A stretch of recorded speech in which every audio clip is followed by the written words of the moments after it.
ये एक केस नहीं है।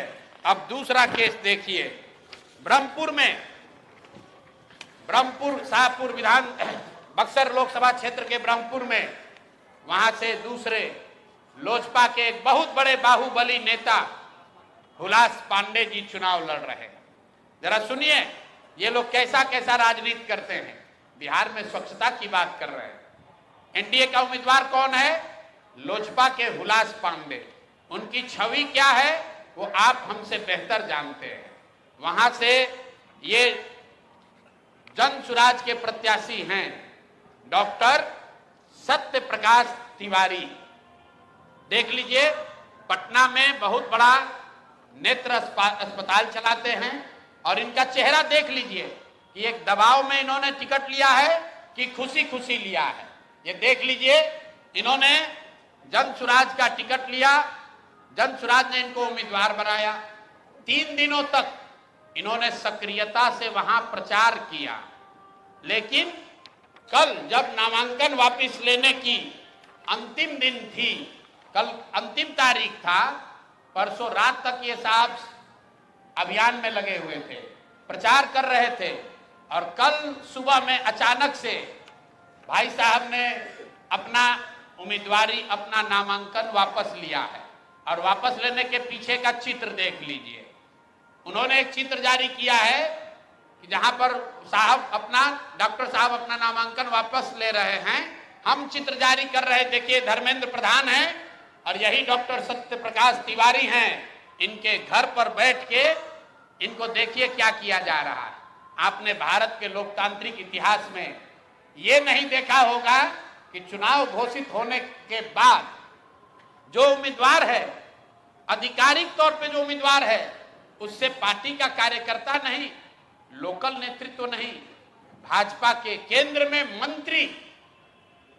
में मंत्री धर्मेंद्र प्रधान हैं। ये देखिए हाथ मिला रहे हैं भाई साहब, इस डॉक्टर के घर पर बैठ के इसको दबाव देकर जबरदस्ती इनसे चुनाव में इनका नामांकन वापस लिया गया है। मेरे भाई, लोजपा के एक बाहुबली नेता को बचाने के लिए, वहां के एक जनसुराज के सभ्य डॉक्टर के उम्मीदवारी को खत्म कराने के लिए आप इतनी ताकत लगा रहे हैं, तो पूरा बिहार को ये देखने, जानने, समझने की जरूरत है कि जनसुराज के लोग भाग रहे हैं कि यहाँ खुलेआम गुंडागर्दी की जा रही है, लोकतंत्र की हत्या की जा रही है। आप बताइए, आप में से कोई भी आदमी, आप सारे पत्रकार, यहाँ देश के भी पत्रकार हैं, पूरे देश के इतिहास में, लोकतांत्रिक इतिहास में आप दिखा दीजिए कि जहां किसी दूसरे पार्टी का घोषित उम्मीदवार, उसके साथ भारत के गृह मंत्री, भारत के केंद्रीय मंत्री बैठकर उसको डराकर, समझाकर, कोर्स करके उससे उम्मीदवारी वापस लेने के लिए मजबूर कर रहे हैं। ये चित्र आपके सामने जारी कर रहे हैं। ये कहानी यही नहीं रुकी है। ऐसी गलती इन्होंने सूरत में की थी। मैं इनको याद दिलाना चाहता हूं, लोकसभा चुनाव में आपको याद होगा जब ये लोग 400 पार का नारा दिए थे, तो सूरत में सारे दलों के प्रत्याशियों का नामांकन वापस ले लिया गया था। इस स्वतंत्र भारत के इतिहास में पहली बार ऐसा हुआ कि सूरत में भाजपा का प्रत्याशी बिना चुनाव लड़े ही जीत कर आ गया, लेकिन जनता ने उसका करारा जवाब दिया। जो 400 सीट का दावा कर रहे थे, उनको 240 पर निपटा दिया। तो बिहार की जनता को आपके माध्यम से बताना चाहते हैं कि एक सरेआम लोकतंत्र की धज्जी उड़ाई जा रही है, सरेआम उम्मीदवारों को धमकी दी जा रही है, उनको घरों में बंद किया जा रहा है, और बंद करने वाले लोग कोई स्थानीय नेता नहीं है, गुंडा बदमाश मवाली नहीं है, भारत सरकार के मंत्री। और ये मैं कह नहीं रहा हूं, ये आप चित्र देखिए, आप चित्र देखिए, भारत के गृह मंत्री, उनका क्या लेना देना है मुटुर शाह से? मुटुर शाह से उनका क्या लेना देना हो सकता है?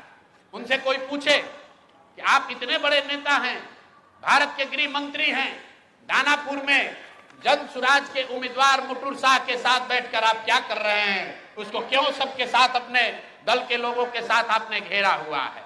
और ये देखिए दूसरा सत्य प्रकाश तिवारी जी के साथ यहाँ के भारत के दूसरे मंत्री धर्मेंद्र प्रधान बैठकर देखिए चाय नाश्ता कर रहे हैं और डॉक्टर साहब बताइए, कोई एक डॉक्टर हिम्मत करके बिहार की व्यवस्था को सुधारने के लिए खड़ा हुआ है, आप उसका हौसला अफजाई नहीं कर रहे हैं, आप उसका विरोध कर रहे हैं। यहां तक तो ठीक है, लेकिन आप उसके घर पर बैठ के उस पर राजनीतिक, आर्थिक, सामाजिक दबाव बना रहे हैं, उसको धमका रहे हैं।